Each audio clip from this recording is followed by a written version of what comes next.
Good morning. Today I'm painting my barn. I hope you'll join me. Digital download is available for you to use the outline. And I'm using some Dick Blick cold press paper. Grab yourself a flat wash brush. This is my Etcher number 10, my Escoda number 8, and then a small Princeton snap brush, but whatever brushes you want to use. I'm starting out with a quick sunrise wash, and the first time I did it, it was a little too watered down.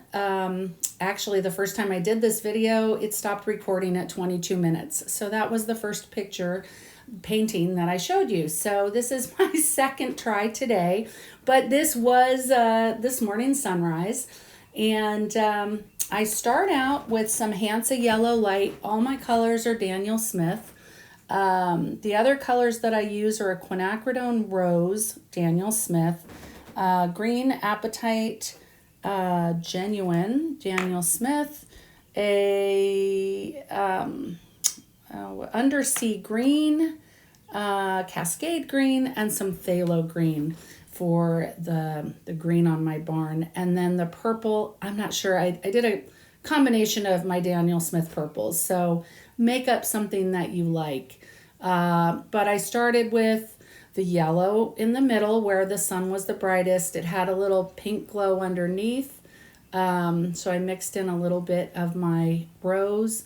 And then I went with cerulean blue. I forgot that color. The purple, and then some pure quinacridone rose mixed in. And it was just such a beautiful sunrise. I'm new at washing in watercolor sunrises. This is probably the third one that I've done. As you know, I'm pretty much an oil painter. So I'm learning right along with all of you in terms of these landscapes and these florals. And some of you are have been doing this for years. So I'm just sharing what I'm learning as I go along. So this is my farm, Holland Spring Farm. This is our barn, and the sun rises over it every morning, and really every morning it looks different. So could do a painting every day, kind of like the haystacks. You can do something different every day, and it never looks the same. So I've washed in a little bit, went in with a little darker purple, and now I'm going to wash in the green, the line of trees that goes back there. And I find using a flat brush for some of these pine trees, probably first saw it on Bob Ross when I used to watch him in college in the 80s. It was amazing how he took the edge of a flat brush and went perpendicular and then went horizontally down the leaves. That you'll see me do that in a minute. But I wanted to do a light wash of trees in that are kind of backlit in the reference photo. I'll also have the reference photo for you to download if you want to use it. And now this is my rose arbor. So I'm going in with a light wash. I think the hardest thing in switching from oils to watercolor is watercolor, you build up light to dark. And when I painted in oils, you start with the shadows and work towards the light. It's really strange to reverse your brain. Very challenging and very fun. So I'm not complaining about it. It's just a different way of thinking. You kind of have to, I don't know. It's like just different method. So we're washing in some water with a little bit of light green, and that's my hydrangea bush in the front that doesn't have any flowers on it yet. My oak leaf, it's spring here.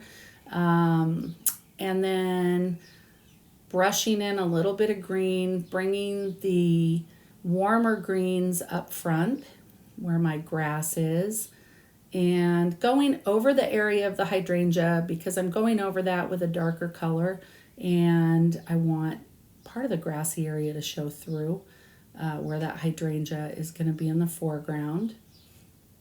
And then I'm just deepening the color, layering in a little bit more wet and wet, darker color, some Cascade green. And with the rose arbor, it doesn't have light shining directly on it, but it is lighter at the top with much darker shadows underneath. And so I started in with a yellowy, my Cascade green mixed with a little yellow along the top, and then laying in the darker color, the darker undersea green, I think it is, with a little phthalo green mixed in. And the phthalo green actually is the actual color of the trim on my barn. So it's a nice, I think it's a nice cohesiveness. It adds a nice cohesiveness to this painting. And then I'm just playing with not having the arbor look like such a straight line. It's got some leaves coming here and there. And then darkening again, because it always surprises me how much lighter the colors dry when you're doing watercolor, most of the colors, if you're not working with a gouache. So again, deepening the shadows. And now the sidewalk is a mixture of purple with a little bit of Payne's gray, also Daniel Smith colors. I'll throw some purple, a little cerulean blue, and then a little Payne's gray in to darken it. And I wasn't sure if I wanted to put in the driveway. I originally was going to put the grass all the way across, but I'm depicting it exactly how it is with the driveway. And I think there's a lot of green in this painting. So I thought it kind of offset a little bit of the green and also provided a visual cue, visual line towards the barn. So I did leave it in. And now these are my woolly lamb's ears that I love, that we planted last year, and they really came out strong. We planted them last summer, and they came back after a very mild winter beautifully, and they're this beautiful silvery blue foliage. And so I added some white, just some Chinese white, to the color, and to the green. I'm sorry, to the green Apatite Genuine. I added a little bit of cerulean blue and a bunch of white, and it gave me a really nice silvery color. And so, I thought this was kind of a warm-up. I was possibly doing this for my husband for Father's Day, and I wanted to paint my childhood house for my mom for Mother's Day, which is this Sunday. So I started out with this, and I was really happy with the results. I think if it's really fun. You get a picture. If you don't have an old picture that you like, you can always go to Google Street Map and get a picture of houses that you used to live in, and then trace it on your iPad. I have a video that I'll link to showing how to do that if you've never done that. I've also never connected to a link, so hopefully it'll be there when I post this video. If not, it'll be in the comments, but I'm going to try to link it here on the photo. And it makes a nice gift. I know my girls have both asked me to paint their first houses for them, which I did. And it's just fun to paint something that has, so much personal joy in your own mind. So here's my hydrangea we're going over, and I'm doing more of a yellowy green to put in the big leaves. It's an oak leaf hydrangea, and it's got some pretty big leaves. And now I'm just using a small flat brush with straight Payne's gray. Well, not straight, watered down, but no other colors mixed in. And doing the top of the little cupolas that are on top of the barn. And then I'm going with a very dark Payne's gray mixed with a little quinacridone rose to give it a little more wrought irony reddish color. to put the arch under the arbor and the little rails. It doesn't show very much at this point. And then I'm just using that same brown to indicate the vines of my climbing roses. And I'm going to paint this again in a few weeks. The climbing roses burst into this beautiful, they're this light pink roses all over it. And it's just stunning. And so a few weeks from now, I'll probably be doing this same painting again, but with a different sunrise and flowers everywhere. So again, taking the brown that I already had in there and starting at the bottom, I'm trying to do thinner lines at the top. It's not working as well as it should be. I've got a few thick lines at the top, which is a little irritating, but not terrible. Putting in my stems that are really showing right now in my hydrangea. And I think I may go over that with a darker wash. I didn't like the light that comes through when this painting's finished, and I may wash a darker color to kind of push that hydrangea back. And then going back at the tree line, because as you can see, it's very, very, very light. And one thing that I struggle with when I'm painting in watercolor is not covering everything in the background, leaving spaces to show through, because part of the beauty of watercolor is this layering and these translucent colors with some opaque colors over it. And so I really have to fight myself to leave plenty of the area behind showing through. Because unlike oils where you can just layer on a light color on top of a dark color, as long as you go fat over lean and you're not doing super thick layers, you can change colors.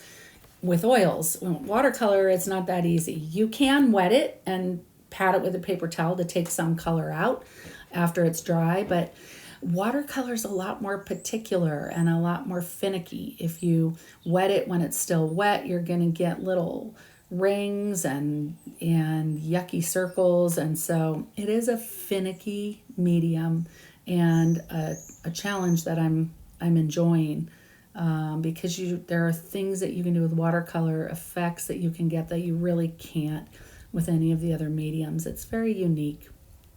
So now I'm taking my Etcher number 10 round brush, and I'm going over a red line that ran from the sunrise into my green that was very prominent. But lucky for me, there's also a line of bushes along the bottom of my fence back there that's dark green. So I was able to cover that big red accident that ran down from my sunrise. And going back in to layer more of the trees. They're very, very dark this color of the morning. They have no lighting on the front of them, just a little bit of backlighting. And I'm going to keep layering in my neighbor's pine trees over there. I am really happy with the 3 greens that I used. I'm happy with the greens in this painting and the way everything turned out. Now I'm taking very dark phthalo green, which is, it's a lighter phthalo green, but because it's this early in the morning, this part of my barn looks very dark compared to the roof, which looks much lighter and it's also probably kind of bleached out. I'm not quite sure how old the roof is, but I'm going to go in with this flat brush, which is a lot easier to use than trying to use a small liner brush, especially when I've had 3 cups of coffee prior to doing my paintings. The wide flat brush is a little easier to maneuver. So I'm trying to go in the direction of the roof line, and this top roof comes down and then hits a seam, which I'm going to add in later. And I did, like I said, I have the traceable for you. I did a very rough trace of this off of my iPad after I took the picture this morning. And It's, I didn't want it to be super specific and perfect. I just wanted the basics, the outline of the barn and the shape of the barn can be very difficult for me to freehand. And so, I have enough trouble learning new watercolors. And so I kind of try to limit my frustration on each painting. I'll do one thing that's easy and one thing that's hard. Any tips that you have for sketching in difficult buildings are very welcome in the comments. I love to hear from people who have better ideas than I do, and YouTube's such a great forum to share all the watercolor fun tips to make better paintings. Now I'm using a purplish color for the dirt or the soil, because it appears purplish in the morning, and brown would just be kind of jarring. I'm trying to stay in with the 7 colors that I'm using. And now I'm outlining my doors again with a big flat brush. Just makes those X's on my door look a lot crisper than they would if I did it myself with a very tiny liner brush. And my thumb's still not working great from my trigger thumb, so any little thing that I can do to help my painting turn out better, I will do.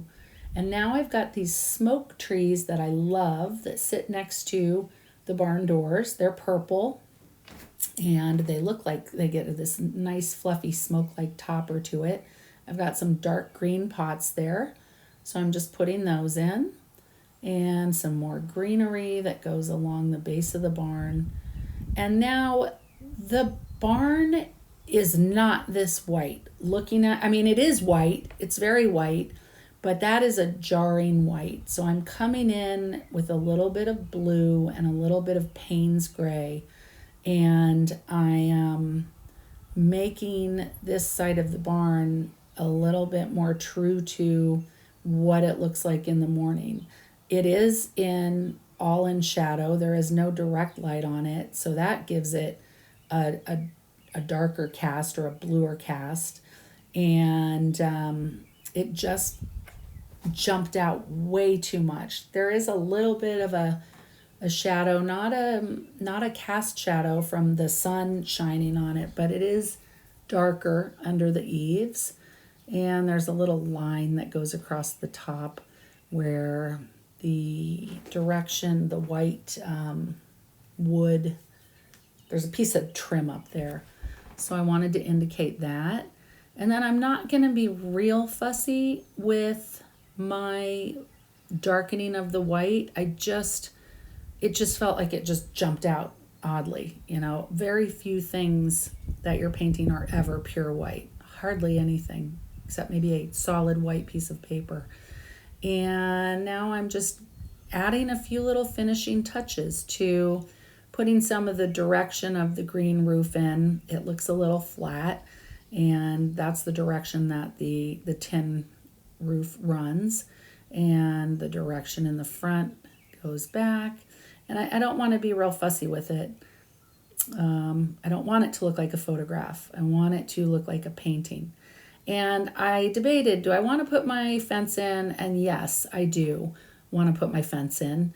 Again, it's something that leads your eye over to the barn. And I like my fence. And I'm not going to be real fussy with it. I don't want it to look like an engineered photo. So we're putting it in just with some Payne's gray. And I think I added a little bit of ochre. I know I added a little bit of yellow ochre to the Payne's gray. And then I'm adding the little opening of the fence there. And then I'm patted it off with clean paper towel because it was a little too thick. And then it does go down to the grass, and those bushes are there next to my milk house behind there, but I wanted to add a little bit. I didn't want it to look like it just I don't know, I didn't like the way that was looking at the bottom there. So I extended the bushes out a little bit. And then I'm taking a white Faber-Castell Pitt Artist Pen, white number 101, and indicating the lines in the windows. And they're a little thick. Again, I don't want them perfect. I don't want it to look like a drafted picture. And then I liked the white so much that I went over my silver on my woolly lamb's ears, and I was real happy with the way they made those pop, because if you notice in the picture, those do pop.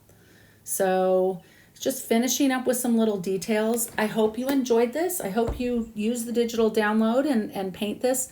I have a group over on Facebook, Creating with Christine Marks. If you do paint this, please come share it with us and chat with us.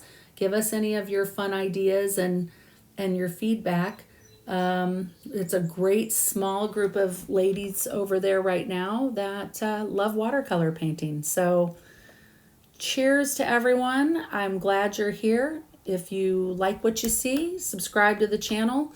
And there's the little grasses that I'm putting in because I didn't like the way it looked. You know, you can never be done, but I'm almost done. So thanks for joining me. Have a wonderful day. We're going to untape this, which is always, I love watching people untape paintings. There it is. And we're done. So have a wonderful day. I hope you give this a whirl. And here's the first one I did. Here's the second one. Cheers.